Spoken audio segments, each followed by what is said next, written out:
인노에는 대규모 검거로 와해됐습니다. 진실화해위원회는 김 국장의 피해자 여부 등에 대해 다음 주부터 조사를 시작할 계획입니다. MBC 뉴스 손령입니다.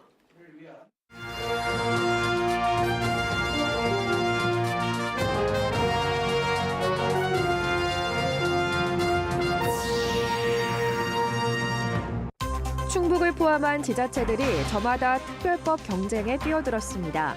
핵심은 규제 완화인데 정작 정부가 난색을 보이고 있습니다.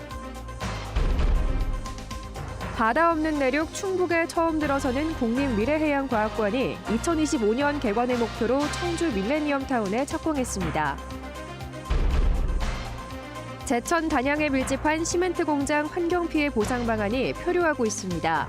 해법이 제각각이어서 한 목소리를 내지 못하고 있습니다. 청주 신청사 추진 과정에서 공무원들의 말바꾸기가 행정사무감사 도마에 올랐습니다. 단체장 따라 오락가락하고 있다는 질타가 이어졌습니다. 시청자 여러분 안녕하십니까? 계속해서 충북 소식입니다. 김영환 충북지사가 지역사회의 역량을 모아 특별법 제정을 강력하게 추진하고 있습니다. 바다가 없는 충북과 인근 내륙 지역이 그동안 손해를 봤으니 지원해달라는 내용인데 충북뿐 아니라 전국 지자체들이 앞다퉈 특별법을 요구하고 있습니다. 핵심은 무엇이고 또 통과 가능성은 있는지 김대웅 기자가 짚어봤습니다. 경기도에서 4선 국회의원을 하고 고향인 충북으로 돌아온 김영환 지사. 선거 기간부터 바다 없는 충북에 발상의 전환이 필요하다고 강조했습니다. 당선된 이후 그래서 추진한 것이 특별법입니다. 바다 없는 충북 특별법으로 시작해 인근 내륙 지역까지 포함하는 중부 내륙 지원 특별법으로 이름도 바꾸었습니다. 그동안 물을 대주고 각종 규제만 받아왔으니 보상으로 규제도 풀고 각종 사업비도 지원해달라는 내용입니다. 서해안 시대, 동해안 시대를 거쳐서 이제는 내륙의 힘을 강화하지 않고는 대한민국의 지속적인 성장 발전이 어렵다. 그런데 이런 특별법 충북만 추진하는 게 아닙니다. 강원도는 지방선거를 앞둔 지난 5월 11년 수건 사업이던 특별법을 통과시켰습니다. 그런데 강원도를 특별자치도로 한다는 내용만 있을 뿐 구체적인 재정 지원이나 혜택은 명시돼 있지 않습니다. 그래서 법 개정을 추진하고 있는데 핵심은 규제 완화입니다. 첫 번째 열쇠는 규제, 우리를 짓누르고 있던 이런 수질에 관련된 규제, 군사, 농업 이런 환경 규제들이 다 없어져서 강원도뿐이 아닙니다. 전라북도는 특별자치도 특별법을 발의했고 부산, 울산, 경남은 메가시티 특별법, 대구와 광주는 공항 특별법을 발의했습니다. 경기도도 경기북도 특별법을 준비하고 있습니다. 전국 거의 모든 지자체가 이렇게 특별법을 요구하면서 올해 지역구 국회의원들이 발의한 특별법만 수십 건에 이릅니다. 이런 특별법의 핵심은 규제 완화입니다. 전체적으로 규제를 없애기는 힘드니 특례 조항을 둬서 일정한 지역이라도 풀어달라는 겁니다. 지역 내에서도 특별법 제정에 반대하는 목소리가 나옵니다. 자칫 규제를 섣불리 풀어 부작용이 생길 수 있기 때문입니다. 그 법안 자체가 뭘 하겠다는 건지 구체적으로 자세히 알기 어려운 부분들이 있는 것 같고요. 그리고 무조건적 규제 완화는 또 다른 난개발을 부추기기 때문에 어느 한 곳의 규제를 풀어주면 형평성 논란이 나온다면서 정부가 난색을 보이고 있어 실제 통과하기는 쉽지 않아 보입니다. 실제로 지난해 이시종 지사는 강원과 호남을 잇는 강호축 특별법을 여당 국회의원을 통해 발의했지만 여전히 국회에 계류하고 있습니다. MBC 뉴스 김대웅입니다. 국토의 정중앙에 위치한 내륙 중의 내륙 충청북도가 3년 안에 바다를 품습니다. 12년 동안 4차례의 도전 끝에 성사된 국립미래해양과학관이 청주에서 첫 삽을 뜨고 공사를 시작했는데 어떤 모습이 될지 정재영 기자가 정리했습니다. 사방이 다른 시도로 둘러싸인 내륙 한가운데 있어 호수를 바다로 대신 부르는 충청북도. 진짜 바다를 보려면 자동차를 타고 충남이나 경북, 강원도까지 가야 합니다. 약 3년 뒤인 2025년 상반기부터는 청주 밀레니엄 타운에서도 바다를 만날 수 있습니다. 둘, 셋,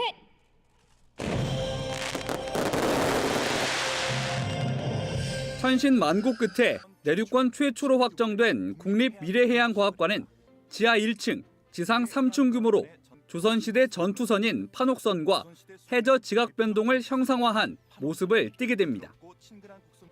내부 전시시설 가운데 핵심은 국내 최대 규모로 조성될 디지털 아쿠아리움, 가상현실 등의 최신 기술을 활용해 한반도 연안과 태평양, 북극해를 재현하는 방식으로 바닷속에 있다는 착각을 불러일으킵니다.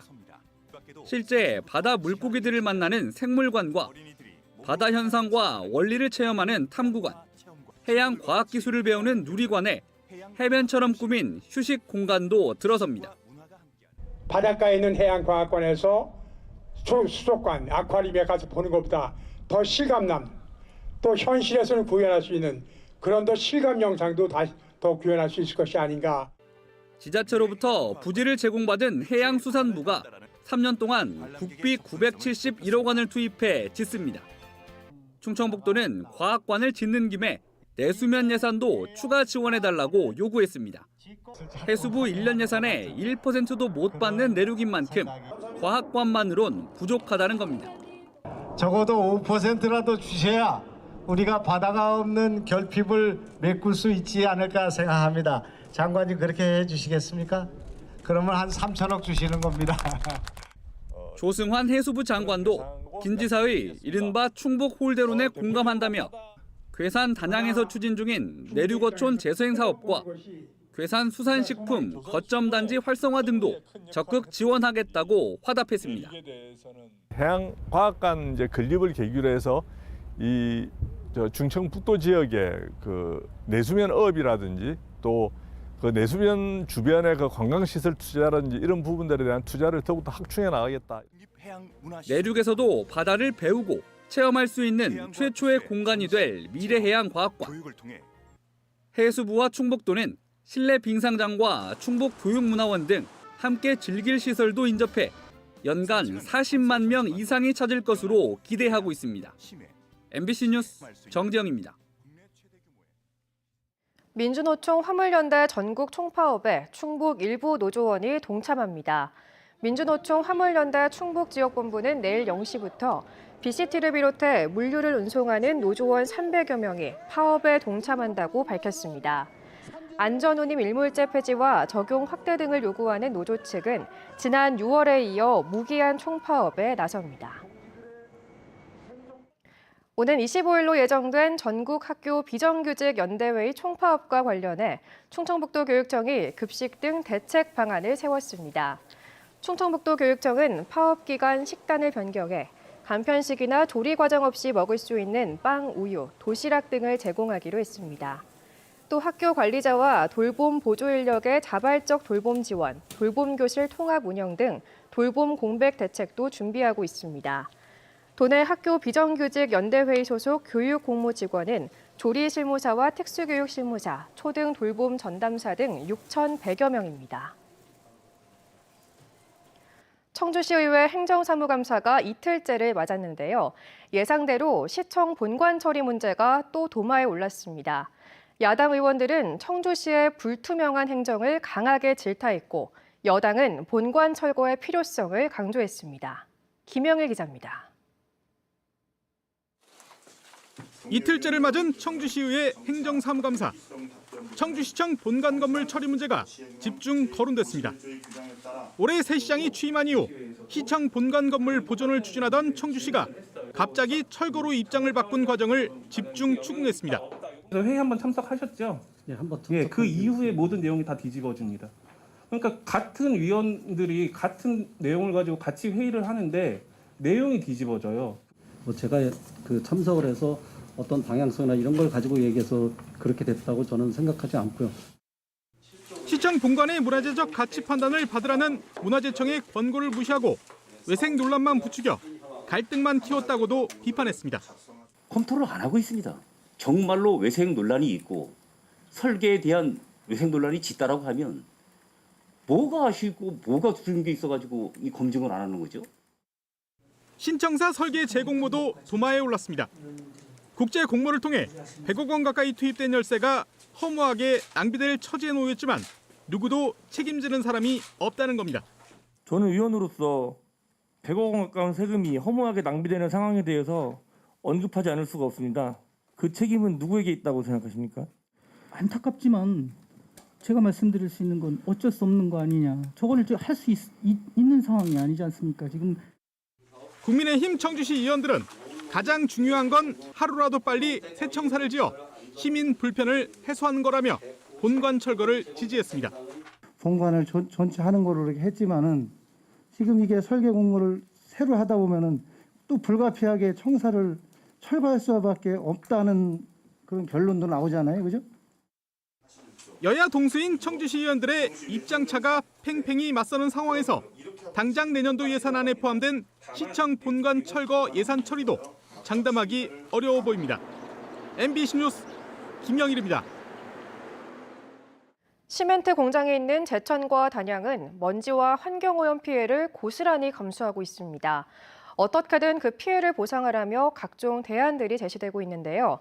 각기 다른 방안을 주장하며 동력이 떨어진다는 지적입니다.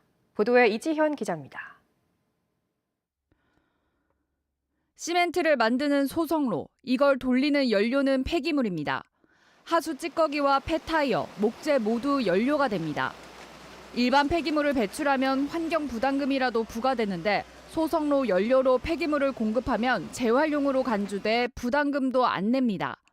시멘트 기업과 폐기물 배출자 모두에게 좋지만 환경 피해는 애꿎은 인근 주민들입니다. 그래서 단양군이 주장하고 나선 게 폐기물 반입세입니다. 폐기물 배출자에게 세금을 매겨 책임을 묻는 겁니다. 그 폐기물 처분 부담금 최저 요율 킬로그램당 10원을 적용해서 지역자원시설세로 과세하자는 내용입니다. 문제는 법을 개정해야 하는데 그게 말처럼 쉽지 않습니다. 직접 시멘트 공장으로 들어온 폐기물이 있는가 하면 폐기물 중간 처리 업체들이 가져오는 부분이 있고 얼마나 입법이 가능할까라는 부분들이 우리가 좀 고려가 되어야 되고 앞서 시멘트 생산 과정에서 발생한 지역 환경 피해를 회복하자는 취지에서 생산량 대비 세금을 시멘트사에 부과하자는 시멘트세 신설 시도는 19대 국회부터 제자리 걸음만 반복해왔습니다. 이미 시멘트 원료에 세금을 매기고 있어 이중과세라는 업계의 강한 반발 탓입니다. 그러자 나온 게 기금입니다. 더불어민주당 주도로 발의된 시멘트세와 달리 국민의힘 국회의원을 중심으로 시멘트 업계와 협약을 맺은 겁니다. 1톤당 500원씩 제천에서는 17억 5천만 원이, 단양에서는 65억 원가량 출연됐습니다. 그런데 모인 돈을 어디에 어떻게 쓸지 논의할 기금관리위원회 출범만 1년 반, 실제 집행은 못했습니다.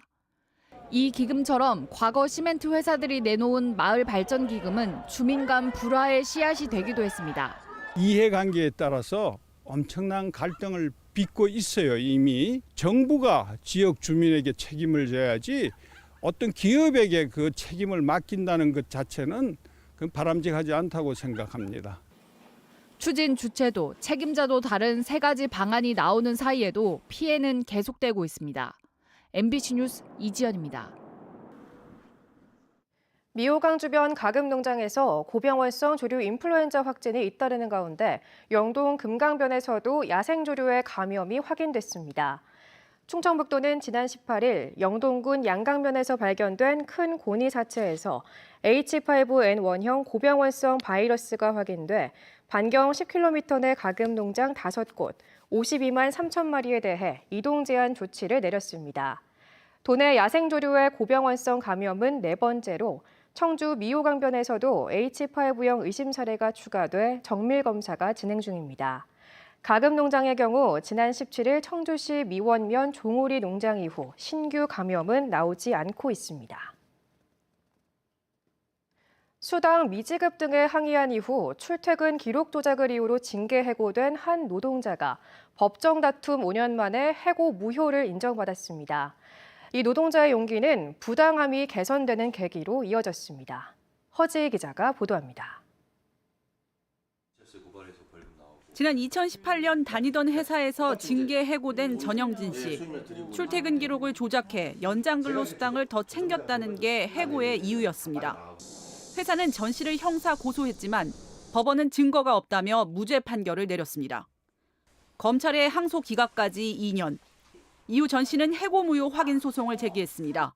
그리고 최근 1심 법원은 부당한 해고라며 복직 판결을 내렸습니다. 형사 무죄 판결을 뒤집을 만한 증거가 없다는 겁니다. 법원은 해고 이후 매달 밀린 임금을 지급하고 지급 지연 시 연 12%의 손해지연금도 줘야 한다고 판결했습니다. 전 씨의 징계 해고는 연장, 야간, 휴일 근로수당 미지급에 대한 근로감독을 노동청에 요청하고 제조 과정에서의 위법을 관계기관에 제보한 이후 벌어졌습니다. 노동계는 별도의 이유를 만들어 노동자를 압박하는 전형적인 보복성 징계라고 보고 있습니다. 근로기준법 위반 사안을 노동부에 신고했다는 이유로 불이익을 하면 안 된다. 불이익 처우를 하면 안 된다는 금지 조항이 있어요. 근데 이게 사실상 사문화되어 있거든요. 회사에 고발을 하면 회사는 다른 방식, 다른 누명을 씌워서라도 이 사람한테 이제 불이익을 주는 것이죠. 해고나. 돌쟁이 아들이 5살이 돼서야 억울함을 풀게 된 전 씨. 재판 과정에서 증언을 해준 뒤 결국 회사를 그만두게 된 동료. 그리고 가족들에게 미안한 감정이 앞섭니다. 가족이죠. 또 이거 참 진짜 가족이에요, 가족. 가족들이 많은 이제 도움을 네, 집사람이 많이 도움 줬죠. 네. 미안하고요. 하지만 전 씨의 근로감독 요청 이후 수당 지급 등 회사의 처우가 개선됐고 전 씨는 이제 그 용기가 고맙다는 말을 듣고 있습니다. 네, 선생님 덕분에 제가 이렇게 좋은 회사 다니고 있다 현재 또 네, 많이 좋아졌으니까 고맙다고 또 말씀 주시는 분들이 있으니까. 현재 회사는 전 씨의 해고가 무효라는 1심 판단에 불복해 항소했습니다. MBC 뉴스 허지입니다. 민간 임대주택의 양도가를 사업자가 임의로 정할 수 없도록 하는 내용의 민간 임대주택법 개정안이 발의됐습니다. 도종환 국회의원은 민간 임대주택을 양도할 경우 양도가는 건설 원가와 감정평가액을 고려해 정하고 법정 절차에 따른 양도가에 대해서도 분쟁 조정을 신청할 수 있도록 하는 내용의 민간 임대주택 특별법 개정안을 발의했습니다. 개정안은 거주 중인 무주택 임차인에게 우선 양도하도록 하는 내용도 담고 있습니다. 도종환 의원의 지역구인 청주 오송의 한 민간임대 아파트에서는 사업자가 임의로 정한 양도가를 두고 입주민들이 집단 행동을 벌이기도 했습니다. 충북 혁신도시를 공유하는 진천군 음성군의회가 윤석열 대통령의 지역 공약인 충북 AI 영재고 설립을 원안대로 추진하라고 정부에 촉구했습니다. 두 지역의회는 공동 성명서를 내고 윤 대통령이 광주에는 국립 AI 영재고 설립 검토를 지시한 반면 충북에는 AI 인재 양성과 거리가 멀고 특정 지역을 염두에 둔 듯한 바이오 영재고 선회 가능성이 대두되고 있다고 비판했습니다. 그러면서 AI 영재고 충북 설립 공약 추진 계획 등을 마련하고 충북 혁신도시 설립을 적극 지원하라고 주장했습니다. 지난 6일 지방선거의 선거법 사건 공소시효 만료가 다음 달 1일로 다가온 가운데 제천시 의원 1명이 검찰에 기소됐습니다. 해당 시의원은 지난 지방선거 당시 자신의 지역구 주민에게 현금을 돌린 혐의로 다음 달 6일 청주지방법원 제천지원에서 첫 재판을 받습니다. 선출직 공무원이 공직선거법 위반으로 벌금 100만 원 이상의 형을 받으면 당선이 무효되고 5년간 피선거권이 박탈됩니다. 대학원 최고 경영자 과정 수료를 정규 대학원 수료로 학력을 속인 지방선거 예비 후보자에게 벌금형이 내려졌습니다. 청주지법 제11형사부는 비정규 학력인 대학원 최고 경영자 과정을 수료했는데도 정규 학력인 대학원 수료로 명함을 새겨 SNS에 올린 충북도의원 예비 후보에게 벌금 70만 원을 선고했습니다. 재판부는 당선 목적을 위한 허위사실 공표라며 실제 선거에 미친 영향 등을 고려해 양형을 정했다고 밝혔습니다. 지난 지방선거에서 도의원 예비후보로 등록했던 피고인은 이후 기초의원 선거에 나섰다가 낙선했습니다. 지속되는 야간 승차난을 고려해 제천 지역 택시 5부제가 조만간 해제됩니다. 제천시는 택시 승차난이 발생하는 지역에서 부제 해제가 가능하도록 개정된 행정규칙이 시행됨에 따라 국토교통부 공문을 받는 즉시 오부제를 해제한다고 밝혔습니다. 해제 대상은 개인 택시 428대와 법인 택시 181대 등 모두 609대입니다. 충북 소식 마칩니다. 시청해주신 여러분 고맙습니다. 프랑스가 부상 선수들의 공백에도 불구하고 호주의 대승을 거두고 대회 2연패를 향해 순조롭게 출발했습니다. 서혜연 기자입니다.